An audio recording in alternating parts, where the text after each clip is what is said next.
Welcome, everybody. I'm Andrew Stuck. I'm one of 4 people behind Walk, Listen, Create. Another one of them is Anne-Marie Lopez, who's Anne-Marie was the editor of the chapbook that we publish at the start of next week. And it has this cover behind. You can order it directly if you wish from Amazon or Waterstones, or you can drop me a line and I'll send you details of how much it costs and etc. etc. The book itself is beautifully illustrated by Alban Lowe. He's also the publisher at Sampson Lowe Publishing. I want to give a big shout out to Alban because Alban has been supporting us right from the very beginning of Walk, Listen, Create. He's a fabulous artist and illustrator. It's a dream come true. He's so a big shout out for Alban.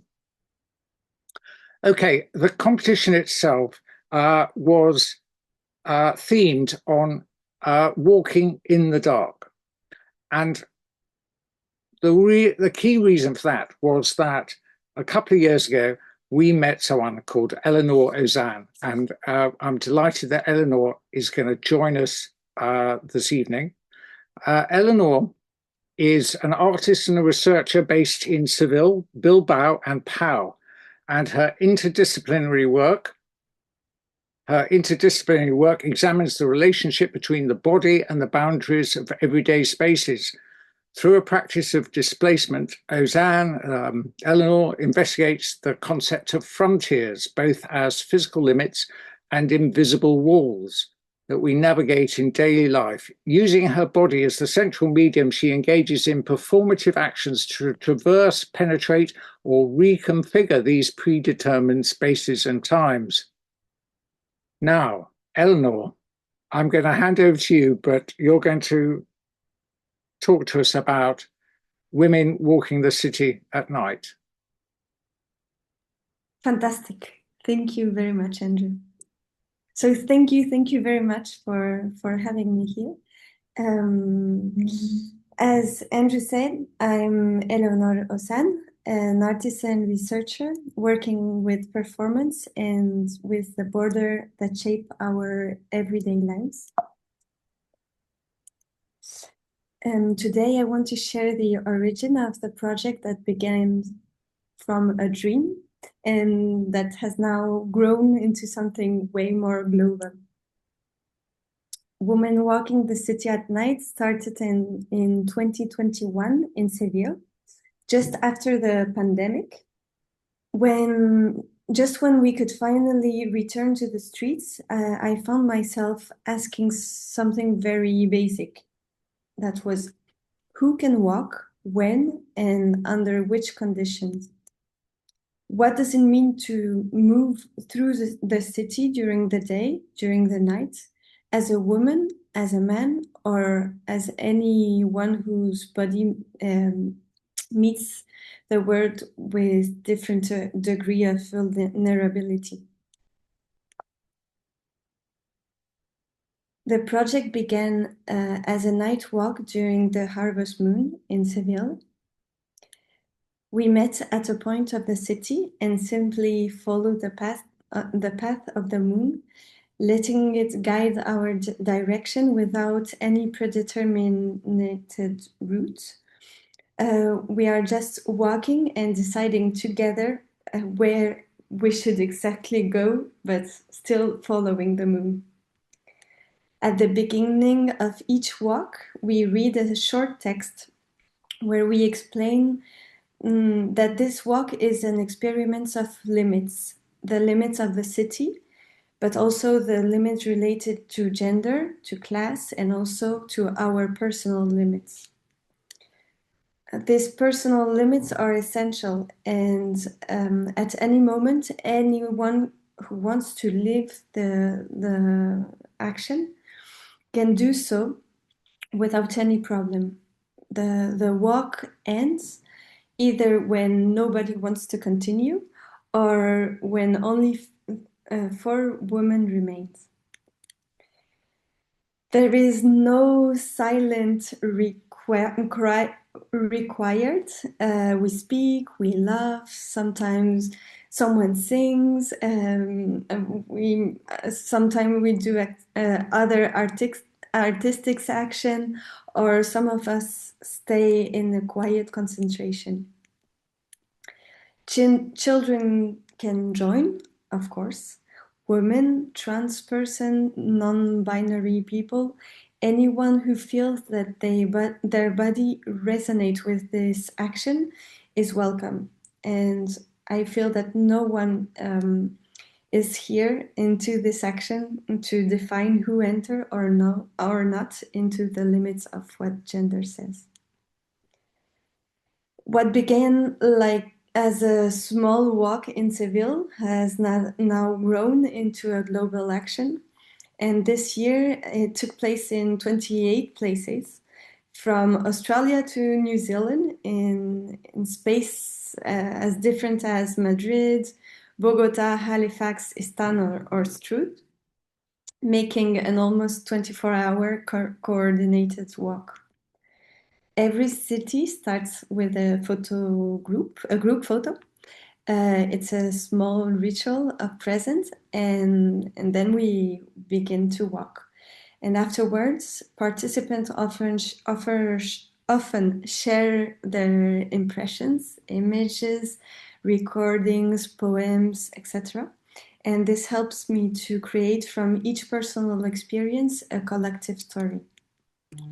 This year, we created a global WhatsApp group where we could all see the picture of everybody walking at different places. And I felt that it really gave us the sensation that we were really walking around the world. For me, this project is poetic, but it's also political in a very specific way. It transforms fear into, or possible fears, into collectivity, friendship, and sorority throughout time and spaces. It helps us to speak while walking and collectivize different intimate experiences.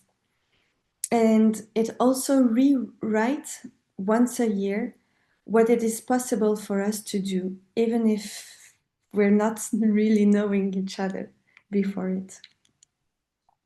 Walking every year as a ritual becomes a form of inhabiting space, a soft resistance, and a way of saying, we are here, we can be here, and we are here all together.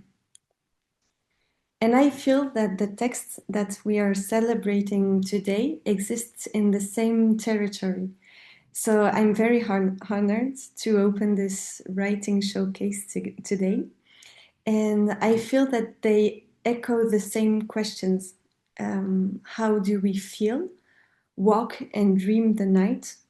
How do we read the city when it's dark? And what memories, fears, desire, or freedom does darkness reveal? So, of course, I want to thank the platform Walk, Listen, Create for all the support, and everyone working there for supporting me and for for making possible this wonderful writing context.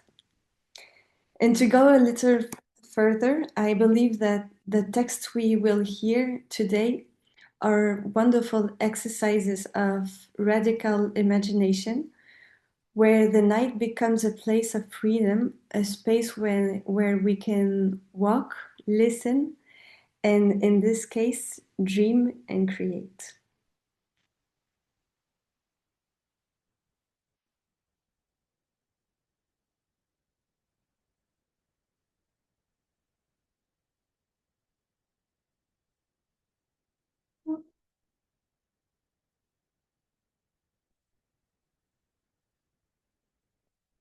Thank you all. I'm very happy to be here with you.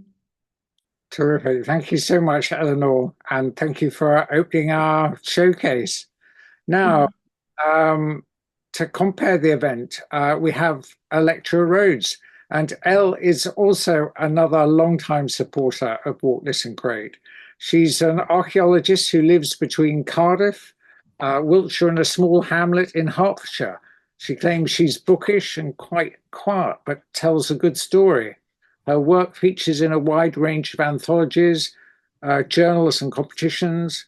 And in November 2021, her book, My Family and Other Folklore, was longlisted for the Nan Shepherd Prize.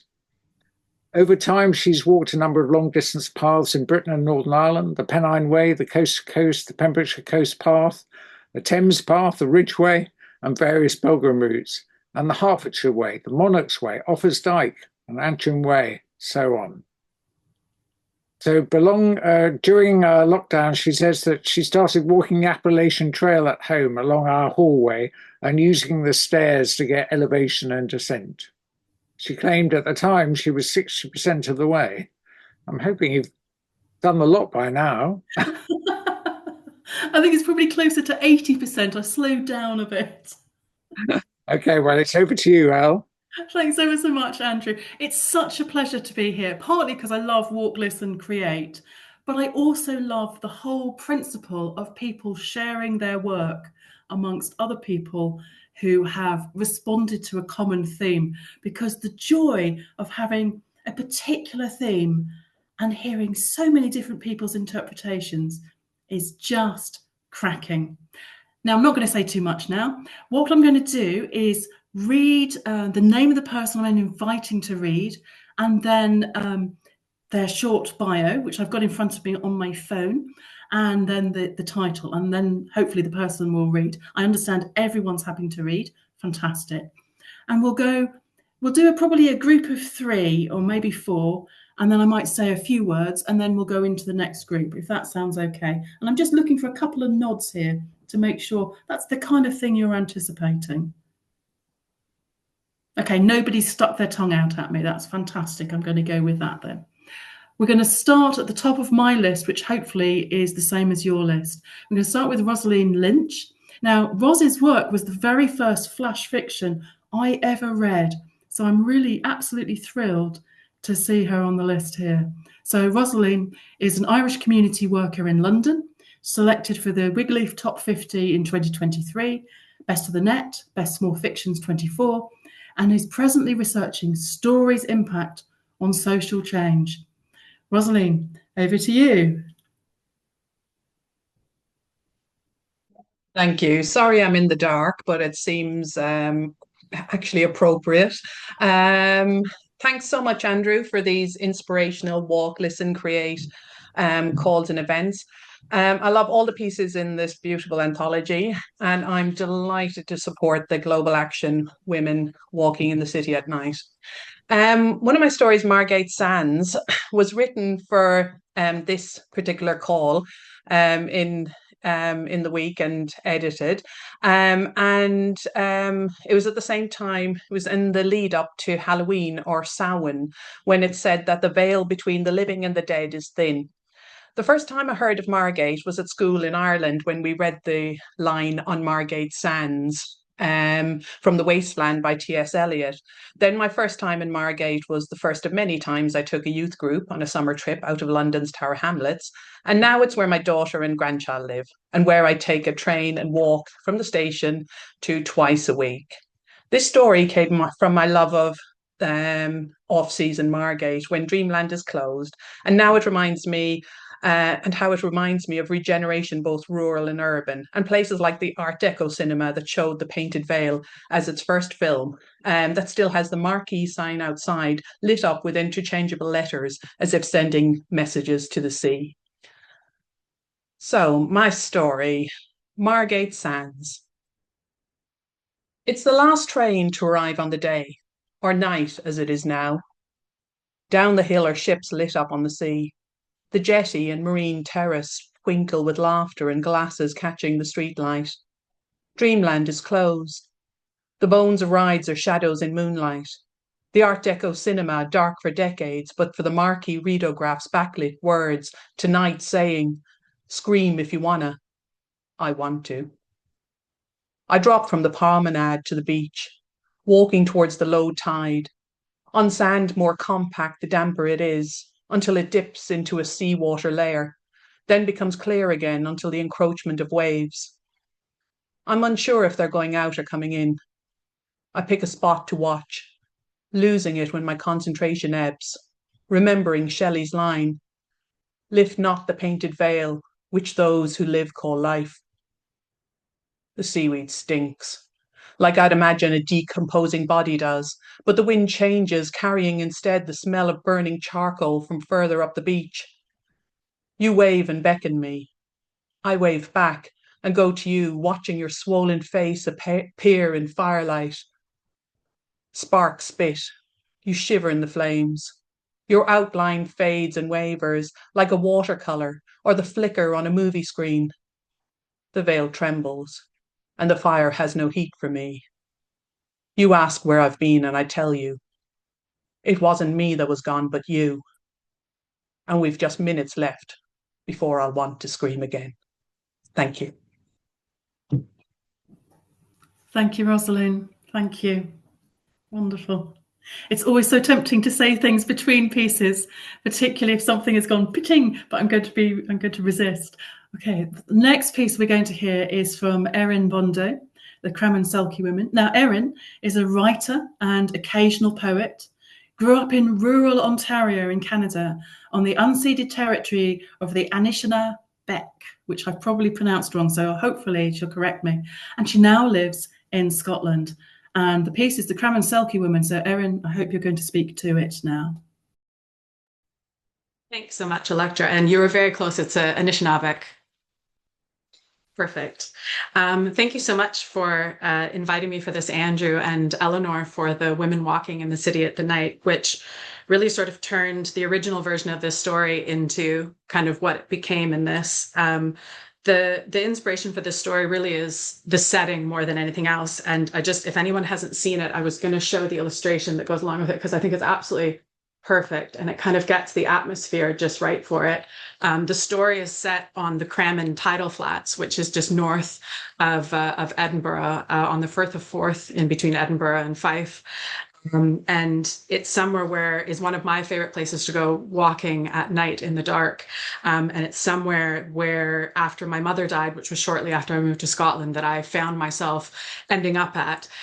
There's something about this liminal space with the sky wide open where you're in the city, but not in the city, where there's a different feeling about the space. And what I wanted to do with the story, because for me, night walking has been such a solo activity, and this idea of women walking together, I kind of wanted to play with this idea of something that might actually bring people together into this space to kind of experience that together. So that's sort of the background behind this story.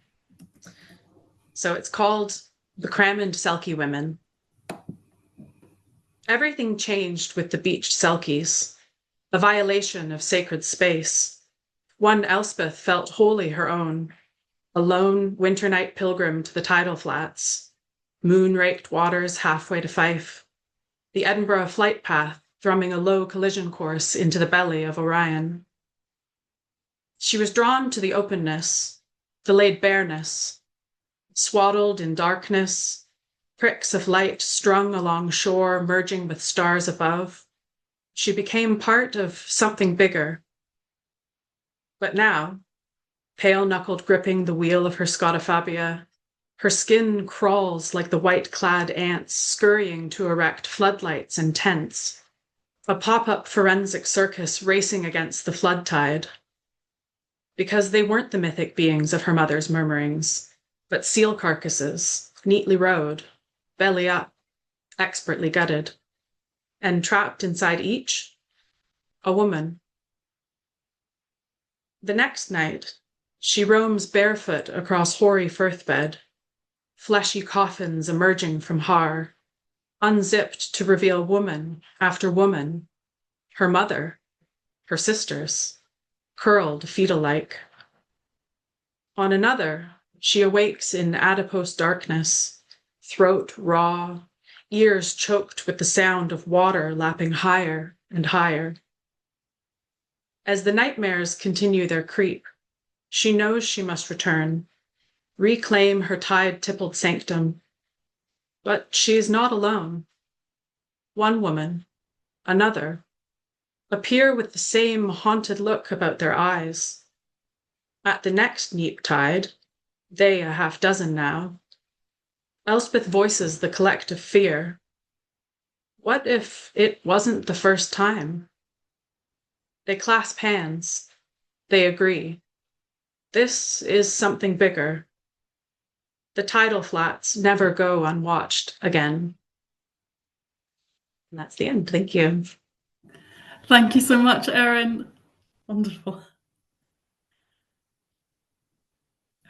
I don't know if all of you are getting the little reactions floating up your screen, but it's incredibly effective. Wonderful. I love that. Thank you, Erin.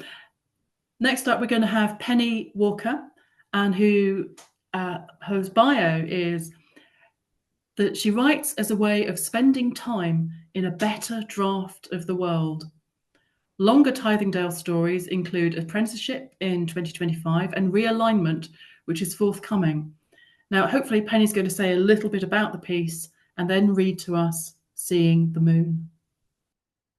Thank you very much. And thanks for the call. Thanks to all the team. I love the centre of gravity that's provided by a tight word count and a prompt phrase. And as has already been said, it's really fascinating to read the other authors and poets' responses to the same prompt. This story is set in a speculative world, a few centuries in the future, but it's inspired specifically by this call of walking in the dark. And I was thinking about what is it that you can only see in the dark? And also, what might you see when you pay really close attention to something? Seeing the moon. The one telescope in Tithingdale was meant for fire spotting, but Nelson borrowed it anyway, so that Gari could look at the night. Nelson carried the scope up the wold. Gari took a torch, unlit, because Nelson said it's better to let your eyes adjust. She worried about stones and snails. Nelson set up the tripod. Gari turned the focus wheel and saw the unexpected colours of the stars. She watched antique satellites trundling across the sky. Blackbirds sang. Bats hunted moths. The moon rose. Magnified, the moon was cold and empty. It didn't shine.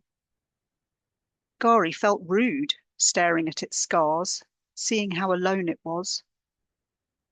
The earth has all the life, the creatures and trees and clouds, she thought, and the moon has nothing. All it can do is pull at the sea. So Gari observed tides and what they make possible, the power of the tide mill, the wading birds which moved inland with the rising water and out again when it fell. She walked the high tide line when the moon waxed gibbous, collecting empty shells, salt-bleached wood, dry kelp. On the next full moon, they climbed the hill again. Gari arranged her pale gifts in a circle as a message of solidarity. Nelson angled the scope towards the sea, so Gari could see the moon's silver reflection waving back at itself. Thank you for the tides, she said. Eleanor is going to read The Knife Sharpener of Alzira now. Neurodivergent, mother, director, writer of prose and poetry. Eleanor lives between Spain and the UK. Moth, her hybrid mini book, is out with Ethelzine in April next year. And I hope is going to read to us and speak briefly about the inspiration behind The Knife Sharpener of Alzira. Thank you. Hi, thank you. And it's just, wonderful to be here. Huge honour, and just hear all the collective responses to this call out. My story, The Knife Sharpener of Alzira, I originally wrote this just after the pandemic in 2021, when I was living with my husband and our newly born son in a city called Alzira. It's about 30 minutes by train just south of Valencia city, slightly inland. And I often I definitely feel this call out helped me finish this story. I've been kind of reworking it over years, and now it's found a home, which is lovely. I'm going to try and play some audio in a second to see if you can hear it relating to this. So the inspiration for the story was we lived on a pedestrian street and all the swifts and swallows would race round, and obviously pandemic time that was very loud. And then I would always hear the knife sharpener touting for trade, and he has this kind of metallic panpipes. This is quite common in Spain, although probably becoming less common in some of the cities. You can still hear each knife sharpener has their own call or whistle, and it was just so distinctive and haunting. And I would want to write about this character, the knife sharpener. I'd always listen out for him. He'd be coming round in the early hours of the morning and touting for trade, and I'd sometimes see him as well. And I kind of became slightly obsessed with him and created this story and a whole backstory for him. A sort of imagination leap. So the audio, I did a video at the time. I'm not sure if you'll be able to hear this. It's quite.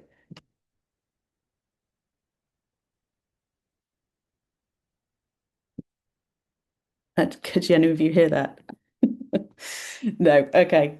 I'll try and get this over to some people later if they're interested. But anyway, it's something that you kind of never forget if you hear it. So, the knife sharpener of Alzira, Valencian country, Spain. Crepuscular by nature, the knife sharpener stalks the streets and touts for trade with his shrill whistle, small row of metallic pipes blown with a flourish. Swifts race along the narrow streets, and his voice, that familiar cry, carries on their wings across terracotta rooftops. Afilador! Afilador! Methodically, he maps the city, route always the same, restaurant owners, fishmongers, the butcher, leaving the housewives to last. They greet him as he pushes the old Vespa onto its stand to run a whetstone from the high wine motor. Blade on stone sparks blunted memory. A trickle of sweat runs down his face. Hands betray a fine tremor, nerve endings shot to pieces. Her silk scarf tied to his right wrist, he wipes his brow. The children hold their breath, watch from a distance. There was a time when he could have done this blindfolded, like he used to blindfold her, spinning the painted board before he let the knives fly. How the air vibrated as he tuned into her breathing, her scent, the slow pulse in her veins. Now his workshop feels more like a shrine, tools of his trade lined up in size order, a pair of her sequin tights. Pegboard with tape outlines, one tool missing, white chalk drawn on the ground. The city's children follow him home, peer in the window. He sits with his back to them, feels the weight of their curiosity cut him like a knife. Thank you. Thank you, Eleanor. Great. Now, something that struck me about all of the pieces we've heard so far and the pieces that we go on to hear, probably because the prompt is so tight, in a good way. I mean that in a good way, not in a difficult way. But it's something about when you remove light, when you remove sunlight from a situation, other things become heightened, other things. Now, I don't think that our senses improve. It's just that for those of us who have sight, who have visual sight, it's a very dominant sense. So when that's removed from us, other things come to the foreground, whether it's noises or smells and scents, textures and things like that. And I was struck in several of the different pieces by the emphasis or the awareness and attentiveness to the saturation of other senses and the saturatedness of darkness. Darkness is so different to light. What we see, what we perceive, what we experience is radically different and leads into one of the other themes that I thought threaded its way through all of the pieces we've heard so far, which was this thing about otherness. What is the other? Who is the other? How is the other perceived or experienced? Not going to say more than that. You don't come to really to hear me. Let's hear Emily Wilkinson, who is a writer, artist and researcher based in Wales, Diane, Cymru and Byth. She's been published by Wild Roof Journal, Unpsychology magazine and Inclusive Journalism Cymru. And she's going to read The Shape of Dark. Thank you, Electra, diolch yn fawr. And thanks, Andrew, as well. It's just such an honour to be included in this lovely book, especially as it was inspired by Eleanor's project. And my piece was inspired by a year of living in northwest Scotland in two rural communities after 14 years of living in cities and discovering it was suddenly safe to walk alone at night. And I really resonate with what Elle just said about other senses and qualities coming through when light and vision are darkened. This is The Shape of Dark. Fingers search for keys in woolen coat pockets as a nearby rustle sends my heart racing. Footsteps quicken out of habit as I hurry from glittering village glow into a charcoal night. The conditioned body-mind wants to bolt like a frightened rabbit until my nervous system realizes it was probably just an animal. Deep breaths.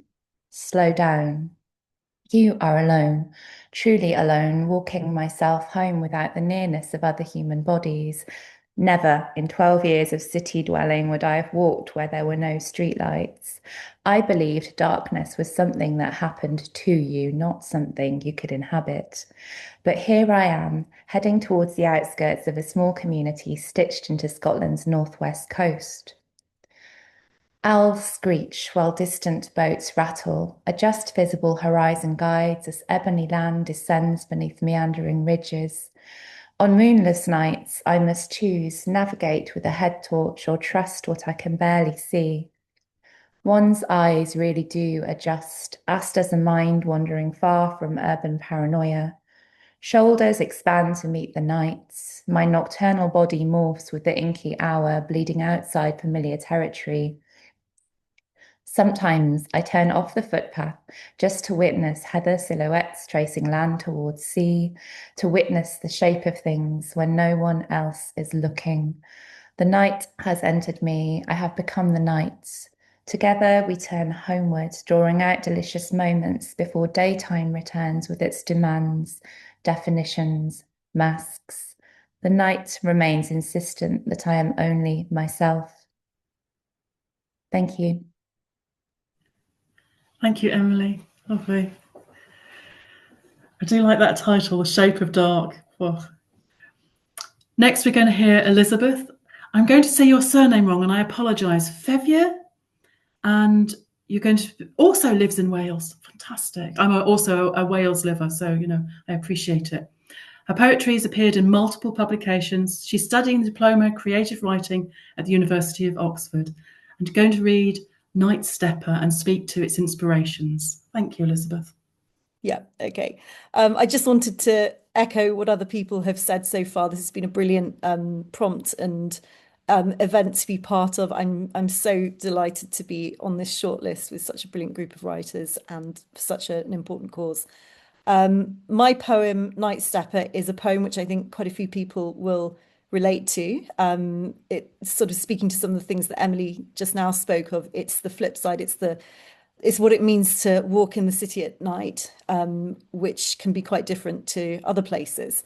It's about the dangers, both real and perceived, that people experience when walking alone in the city at night.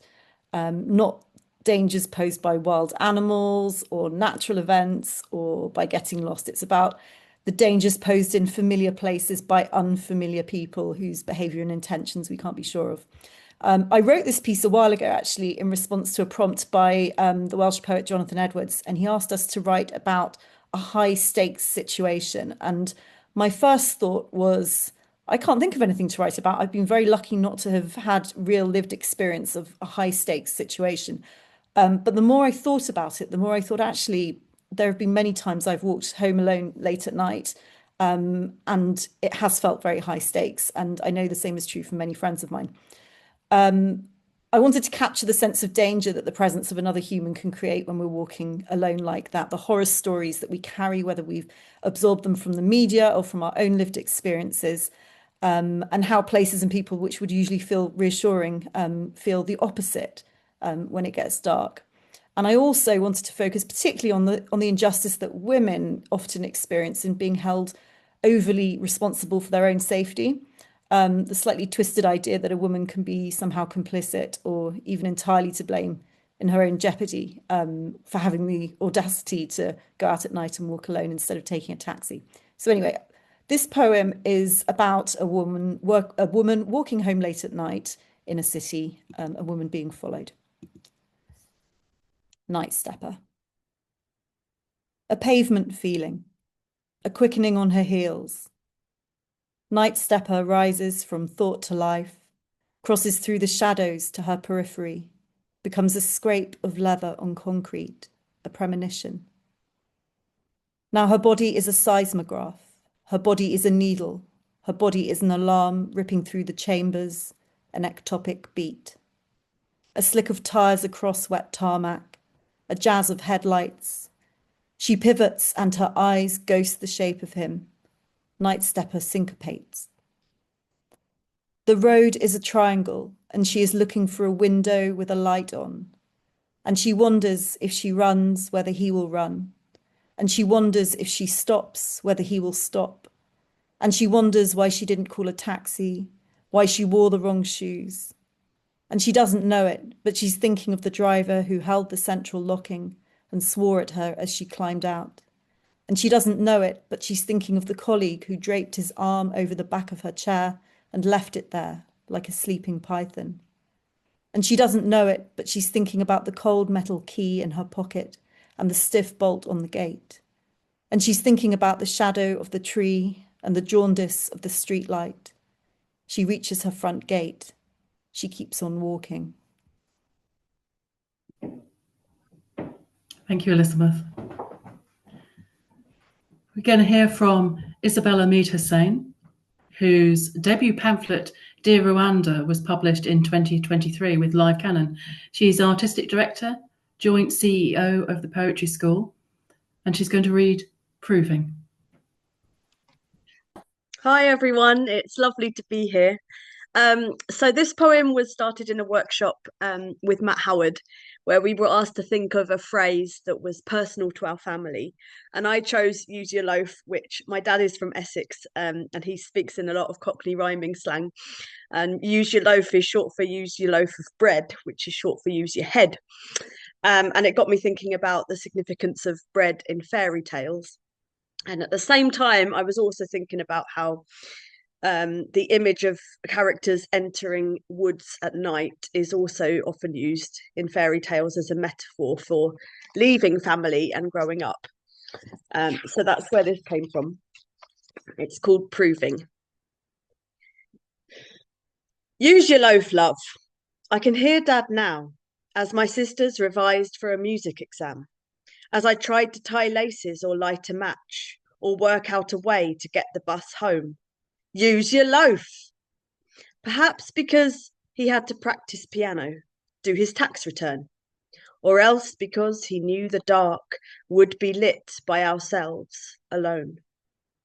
Stories told us to carry a crust, to ward off unwanted fairies, and that offering bread to a mysterious guest could grant a wish or raise the dead. Every Saturday we made our own bread, plumping up pale balls of dough into fancy shapes, left to prove on buttered trays below a misted window. My twists and plaits, my sister's sculptures, houses and cats and roses and swans. We entered the forest one by one, I watched my sister's torches blinking ahead, dwindling down among the dark trees and disappearing at turns in the path. I followed their breadcrumbs as I laid down my own, already sensing the branches stirring above with jackdaws and magpies ready to feast on our hapless waymarker through the woods. Dad's echoing, "Love," obscured by their cackles, that we, such fools, hadn't chosen white stones. That old mistake, they should stop before they go on. But by then we didn't need to find our way home, didn't look back to see if the breadcrumbs had gone. Thank you. Thank you, Isabella. Just before we go into a comfort break, I just wanted to, it's never a summary, it's a kind of a collation of some of the thematic emergences that are occurring. Something I was really intrigued by all of the pieces is this, I think it's inevitable when we speak of the dark, that we speak about binaries.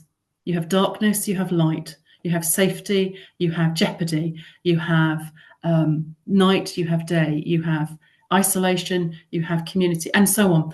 There is this oscillation between the two, but at the same time, there is also what is the thing that paves the way between these things? What is the connection? What is where are the transitions? Where are the liminal spaces as well that are not part of the binary, that are post that kind of narrative which says it's this or this? And it's one of the things that I think about this project, is that it's endeavouring to say it doesn't have to be safe or unsafe. There has to be a third way which transcends both of those things.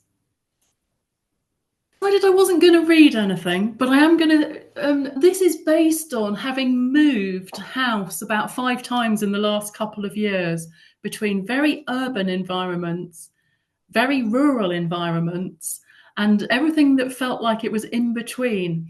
And the necessity that I experienced of having to walk at night. I walked between where I was living and the place where my father, who is very elderly at the time, where he lived. And then I walked between where I lived and bus stops to go to the village where my father lived, and then eventually to the hospital where his life came to an end.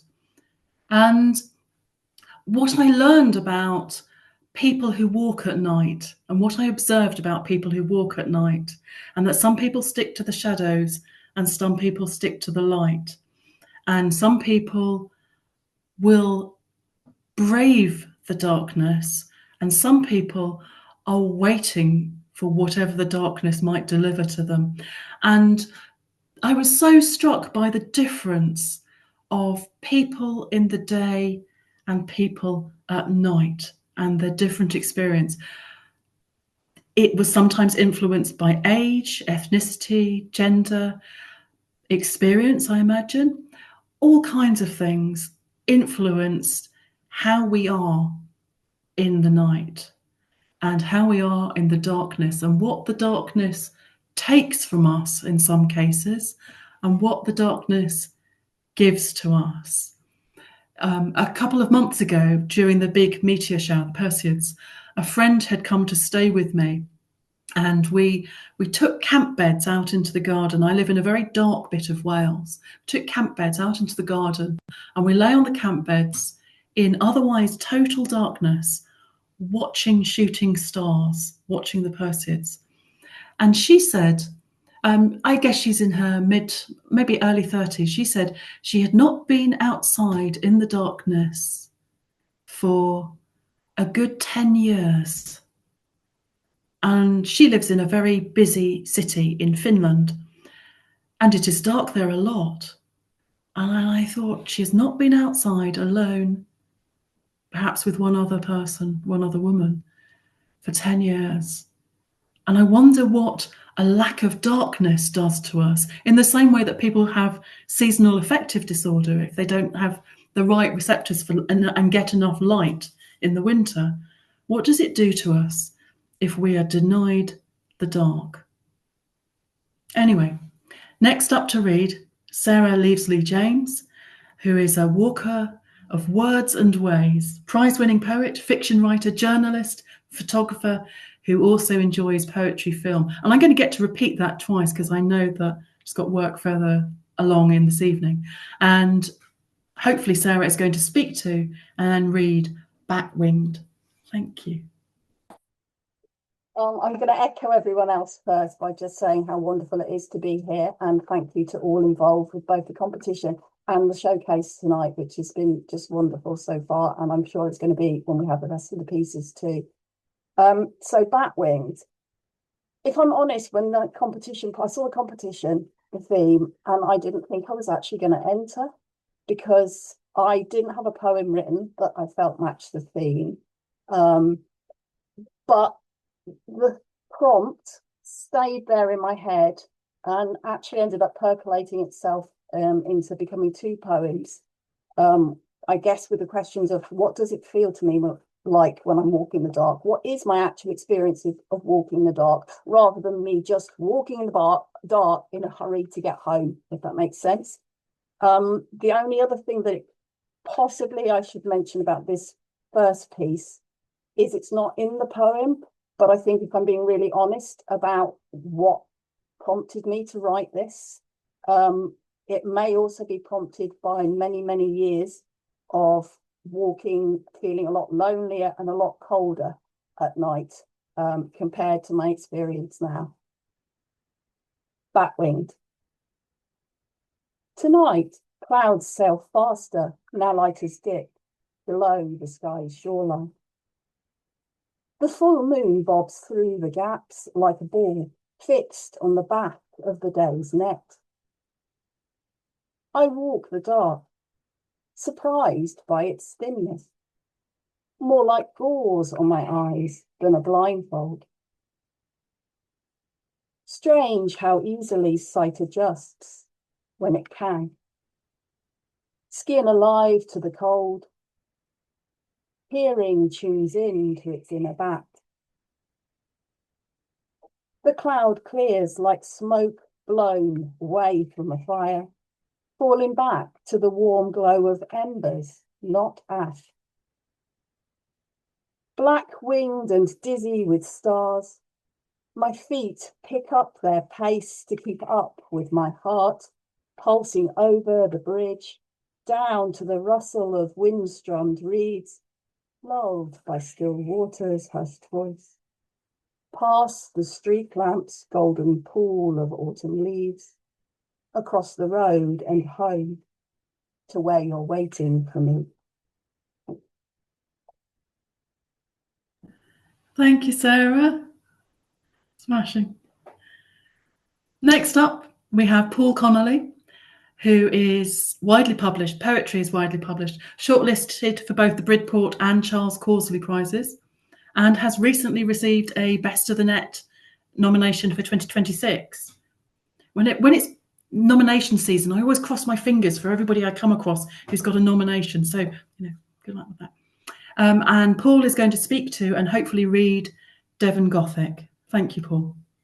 Thank you very much, Electra, and thank you, Andrew, and everyone at Walk, Listen, Create who have set up this fantastic event and this brilliant prompt. I just want to associate myself with everything that's been said so far about what a great occasion this is. The starting point for this poem was an autumn night walk in Devon. Devon Gothic. Hopeless walk. Dirt tracks were tangles, dark paths clutching him till his shit-withholding dog nosed an impassable stile to a nowhere-marked footpath. Spills of moon stretched an enclosure between cottage gardens, hillside, church, and a ruin. He stopped, saw slashes of shadow and gleam, turned back, entered the graveyard, then ran to get the others and redeem the walk holiday inadequate converted barn they'd booked on a whim. They all stared across moon-glit mist, a tarn of valley-bold steam spirals, gawped as the moon's bright bigness and magic heat pulled sweat from a glowing brown wall of abbey wreckage, electroplated and jet-sheened headstone faces, spun the mist and hung silvered fleece, and with a dead tree's reach, brinded walls with dungeon bars. Cubs' campfire song in the distant wood was fell old canting, and they howled too, Dracula'd around in their shivering cloak of autumn, danced, froze in weird rites, and on the air tasted ice breath, smoke, and perfect Gothic. Too perfect.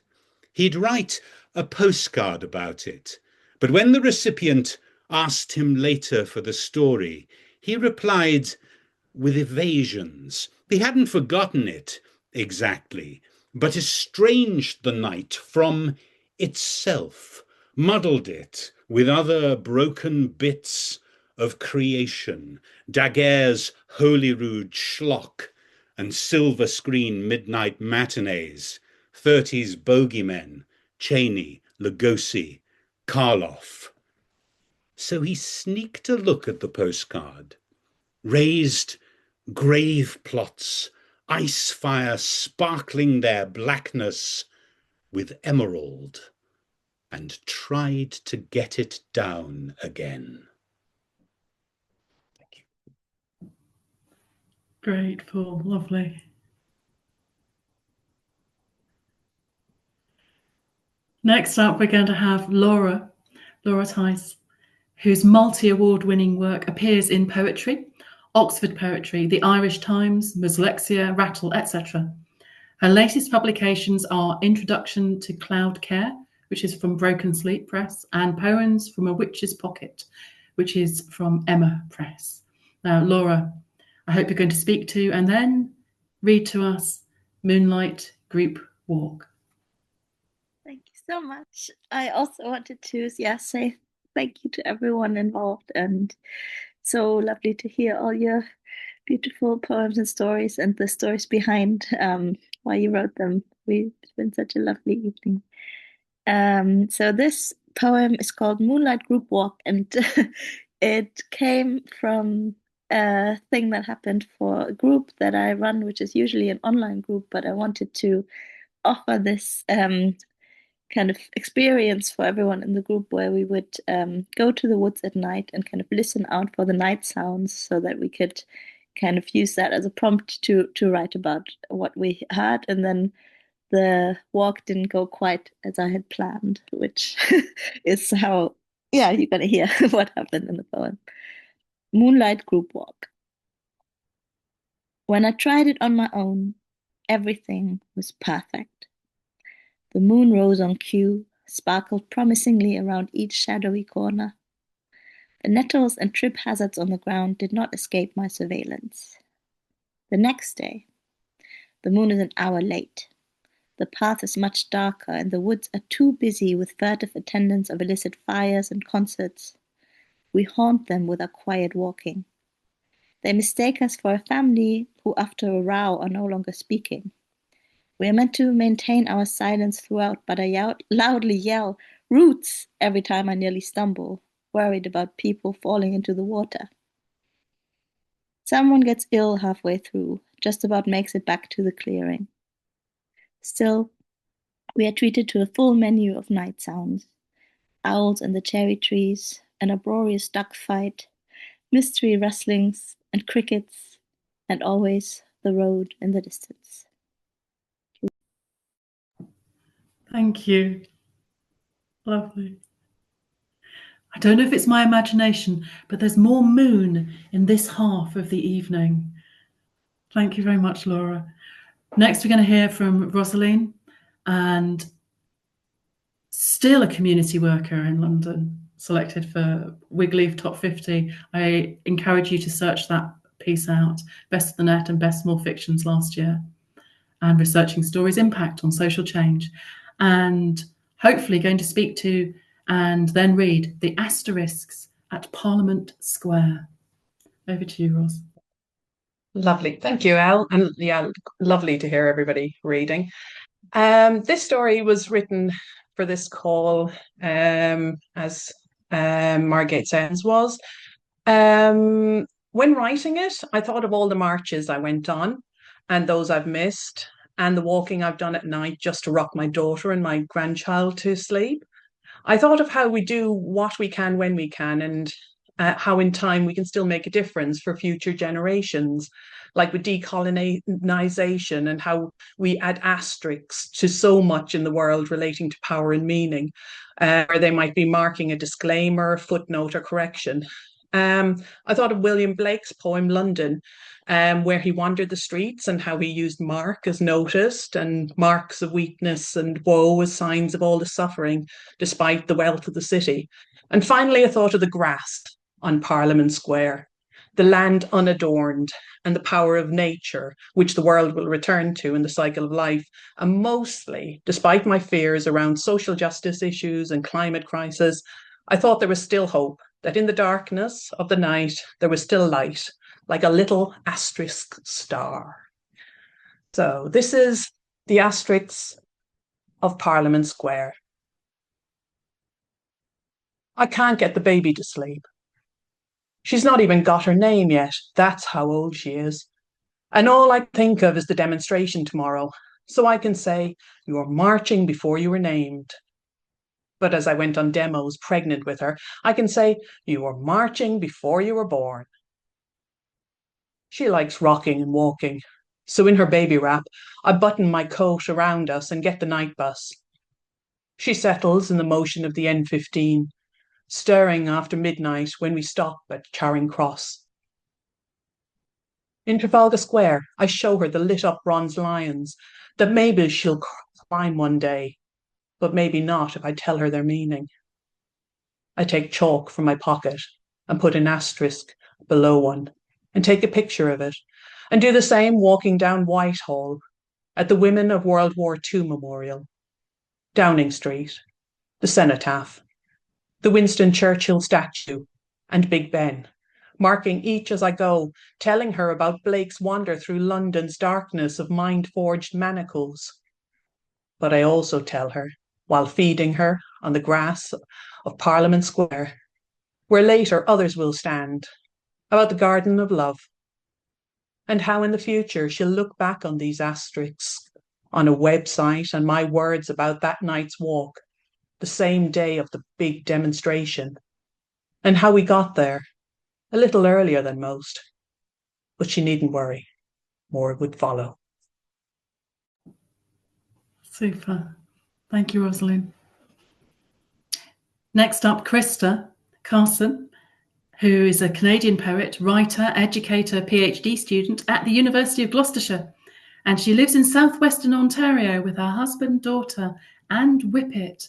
And I'm just thinking, in Ontario, it's what, 6, 7, 8 hours earlier than we are in the UK. We are in darkness, maybe you are in the light. And Krista, I hope, is going to speak to We Mothers Are Awake and then read it to us. Thank you.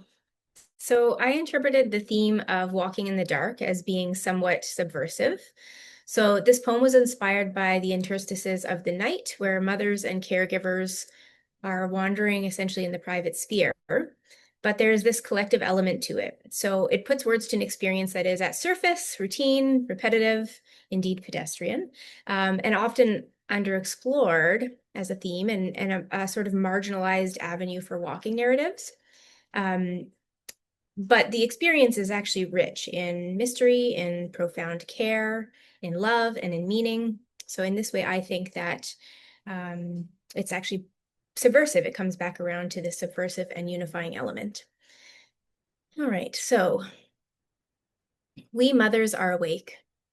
Roused from slim slumber to do our nightly amble, we slippered sentinels pad along in small hours.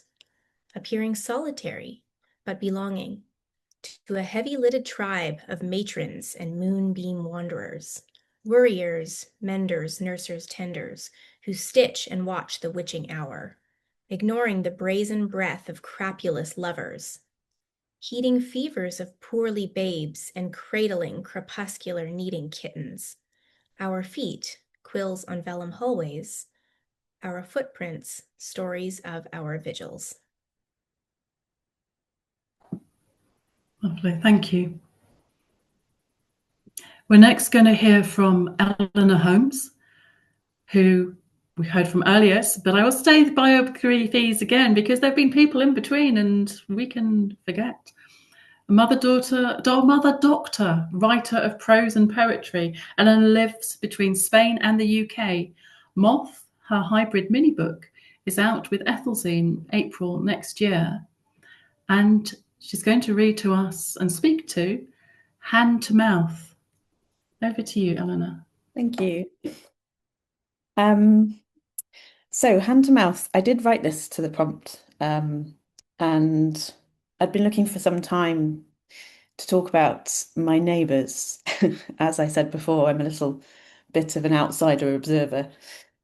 And in the dawn and the dusk, we can look aft from our terrace, from our flat, over some houses, and there's pigeon lofts on the roofs, and then there's a kind of scrap of land and the river and the mountains in the distance. And it's amazing what you can see. And I wanted to write about nature that we're such in such close proximity to in this rural village that we live in, Beniarbed, with the Rio Girona snaking through the village, which actually has water sometimes, which is somewhat of a rarity in Spain, and all the nature that sort of is drawn to that land.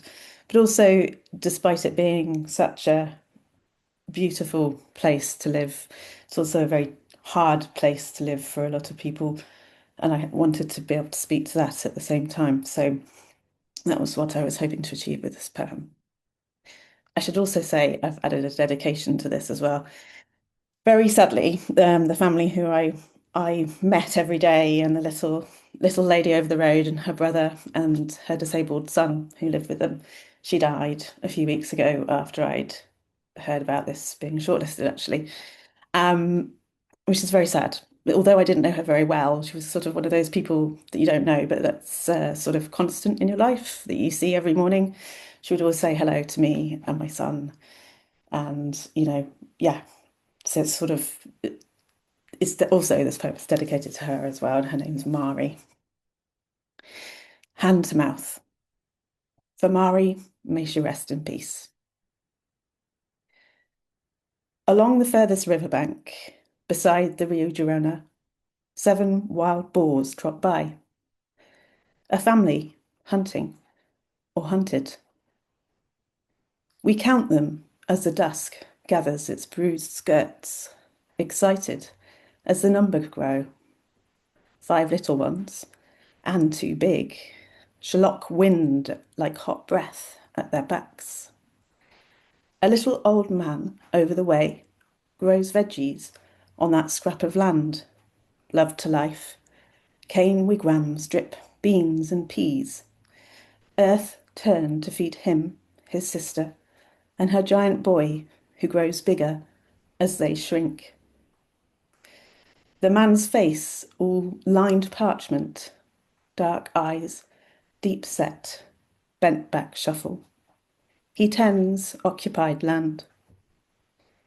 The shadow of the bulldozer looms to the left, shell houses, stray cats yowling in the night.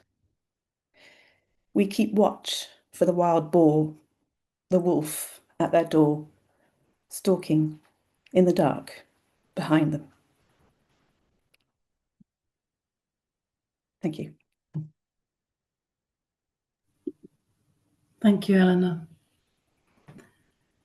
Last and definitely not least, Sarah Leavesley James, who is a walker of words and ways, prize-winning poet, fiction writer, journalist and photographer who also enjoys poetry film. is going to speak to and then read On Dark Nights. Thank you. I'm not going to say much more actually about this poem because it's kind of covered by what I said about the inspiration for the earlier poem. The only two things I'll add, because they might be useful background info, I've had type 1 diabetes from the age of 6, which infuses into this poem, and that this was probably the scary of the two poems to write. On Dark Nights. Sometimes I use the darkness to practice how it might be if I too lost my sight to diabetic retinopathy. My grandfather did. Doctors described the back of his eyes as a star blitzed night sky. I was never quite brave enough to ask what that looked like to him. Did he see ghost things, the way he still felt phantom pains in the leg he no longer had, lost to diabetic gangrene? I step out into the wet autumn street, and the dark isn't dark enough. I'd have to close my eyes before I even got near to blindness, then let my feet feel their way, alert to any sound, edging at a snail's rate, or puppet streamed by a white stick's Morse code tick-tap. Dip, dip, dip. Da, da, da. Dip, dip, dip. He ended up in a wheelchair with Mum pushing, his other foot free to tap to the beat of Frank Sinatra or some similar golden oldie. His blind eyes lit like stars as he listened, alive with his music, that music almost enough for him. Not me. Walking or sight or walking. I couldn't cope to lose either, let alone both. Still, I step out into the dark street as practice. Like this, the night is as bright a blessing as full sun, dawn, dusk, or twilight. I breathe in sense of rain, earth, and space. Air brushes bare skin as I pace my stride to a lifetime's worth of miles. And just to say, in case it isn't obvious from the poem, that the dip, dip, dips and da, da, das in this poem are the Morse for SOS. Thank you, Sarah. Lovely. And painful. It's one of the wonderful juxtapositions of short work, whether it's poetry or flash or really short story, micro stories, that the poignancy can be the pain and the beauty held together in such a brief burst of time, like a star. You know, it's a planet going supernova. Actually, I'm sure that's not astrophysics, so ignore that. But something that struck me enormously in the pieces that we had in the second half was not just the emphasis on the lunar or the things that we find in the night sky, but the accoutrements of the night, the things that we inherit from the darkness. And Sarah's piece right at the end reminded me of something my father said in the last few months of his life. He was also losing his sight to macular degeneration. And at some point when we were outside and I was wheeling him around in his wheelchair, he said, "I cannot see the stars, but I think I am looking through them." And I talked to him about that later on, and he said, "I can't really see it anymore, but I know that my eyes," because his optician had told him so, his eyes reflected a star because that's how his degeneration was going. And he said his experience of the night was profoundly changed by being no longer able to see it properly. And I've thought about that in a number of different things that people have read and said. Our own experience is so individual and unique, and yet universal. We have universal themes, we have universal language and similes and metaphors. And it comes back to the phrase, what we inherit from the darkness, and our accoutrements of the night. And one of the accoutrements I'm taking away is Draculaed as a verb. I loved that. That was from Paul. Thank you so much. I'm going to hand back to Andrew, who is now going to explain the prizes, because I'm so glad I didn't have to judge this. I have judged lots of competitions in the past, but I'm glad I didn't have to judge this. Over to you, Andrew. Well, great. Thanks so much, Ellen. Thanks very much for guiding us through the evening so successfully. Okay, the prizes are pretty easy to explain. There's one prize for the poet, one prize for a story writer, and their prize is that they become online writer in residence. We actually have one of our current online writer in residence, Damaris West, on the call, and she's going to have to hand over the mantle, the incredibly heavy mantle, to someone who Electra will announce in a minute. The prize winners also walk away with a bit of cash. There's a prize of €125.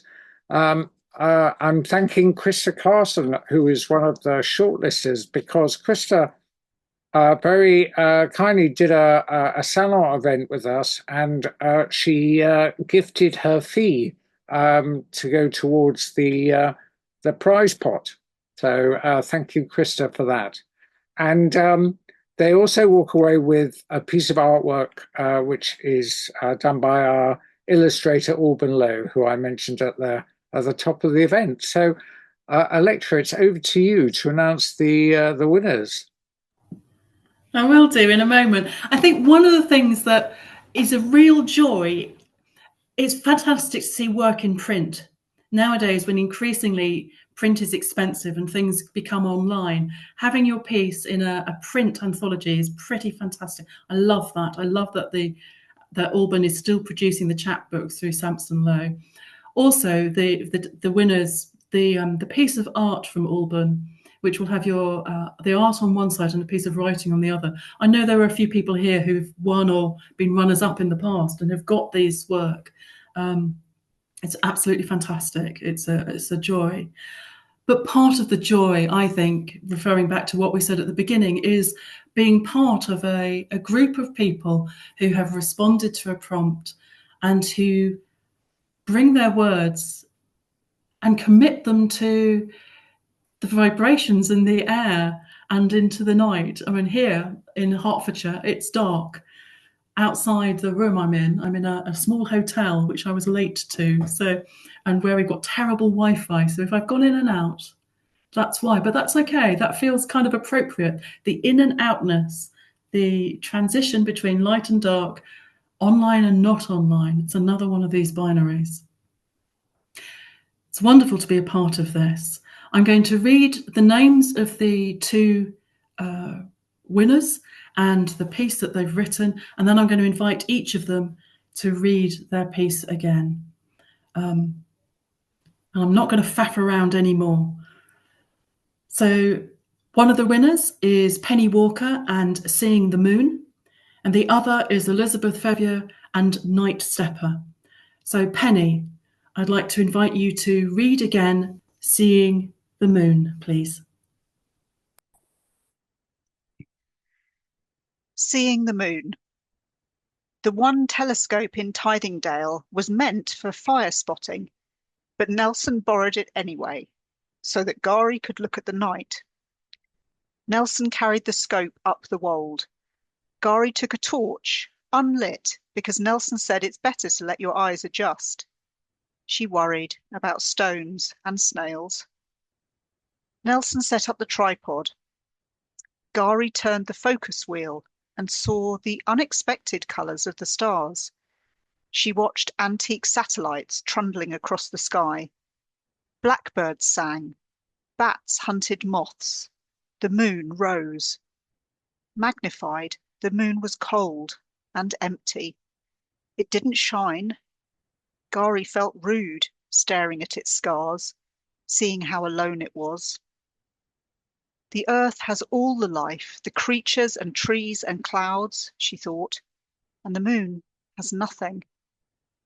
All it can do is pull at the sea. So Gari observed tides and what they make possible, the power of the tide mill, the wading birds which moved inland with the rising water and out again when it fell. She walked the high tide line when the moon waxed gibbous, collecting empty shells, salt-bleached wood, dry kelp.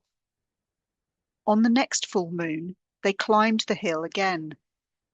Gari arranged her pale gifts in a circle as a message of solidarity.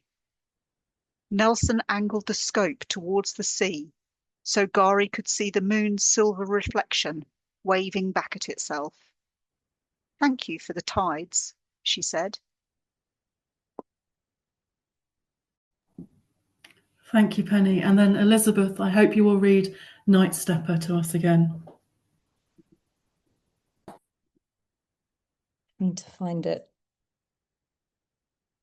Sorry, bear with me. Night Stepper. A pavement feeling, a quickening on her heels. Night Stepper rises from thought to life, crosses through the shadows to her periphery, becomes a scrape of leather on concrete, a premonition. Now her body is a seismograph, her body is a needle, her body is an alarm ripping through the chambers, an ectopic beat, a slick of tires across wet tarmac, a jazz of headlights. She pivots and her eyes ghost the shape of him. Night Stepper syncopates. The road is a triangle, and she is looking for a window with a light on.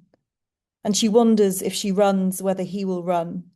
And she wonders if he stops, whether he will, if she stops, whether he will stop. And she wonders why she didn't call a taxi, why she wore the wrong shoes.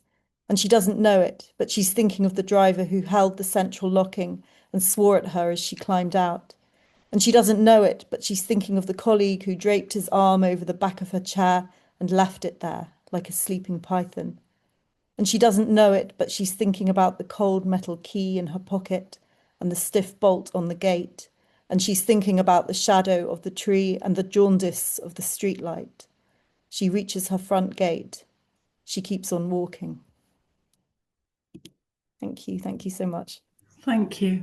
And congratulations to both of you. It's always a joy to hear pieces again, and also the difference between the two, and more widely the differences, and also the tapestry that I know people say it's a tapestry of voices, but I love the way a theme encourages pieces in an anthology to weave together to make the anthology. I encourage everyone to read it at least a couple more times before it goes on the shelf and they think, that's a beautiful little thing I was a part of. I think it will speak to you again if you read it again later. Andrew, thank you. Back to you, my friend. Okay, it's the wrap-up time. It's when we say thank you to everyone, but especially to Elle, because I think she did a fantastic job, and to Eléonore Ozanne, who gave us a fantastic prompt to begin this competition, and also to have developed an extraordinary action which has gone global. Congratulations and thanks to all of you who took part and made submissions to this. It doesn't happen without you. A quick thank you to Anne-Marie Lopez, who was our editor for the chapbook. She is going to be hosting a walking writers salon on the 10th of December. She's chatting with Julian Hoffman, and I put the link in to the chat so you can have a quick look and see if you can come along to that. Alban Lowe I've mentioned several times, so I'm not going to mention him again. But we've got to have a shout out for our judges, because they volunteer to do this, and it's hard work and it's tough work. And amongst them, we've got a couple on the call, our last year's online writers in residence. So Damaris West, who's been our poet in residence, was one of our poetry judges, and Marcel Newbold, was the other poetry judge. So thank you very much, Marcel. And she's written something in the chat already about how difficult it was to do the judging. And our story writing residence was Chantal Lyons, and Eleanor Holmes was writing about boars. And of course, Chantal Lyons actually wrote a book called Groundbreakers, which was shortlisted for the Wainwright this year, which is all about the reintroduction of the wild boar in Europe, or at least in looking at it in the UK. And she's not here now because she's on a research trip for her next book, which is around megafauna. So there we go. We're looking forward to that, he says. But the other volunteer judge was Matthew Beaumont. And Matthew is Professor of Poetics and Literature at UCL in London. But he's also the author of Night Walking, A Nocturnal History of London. So it was really great for them to do the judging for us. They take no fee for it, and they put a lot of time and effort into it. But the biggest thanks is to all of you, and a lovely evening. Thanks so much. And as you can understand, I'll be in touch with the winners very shortly.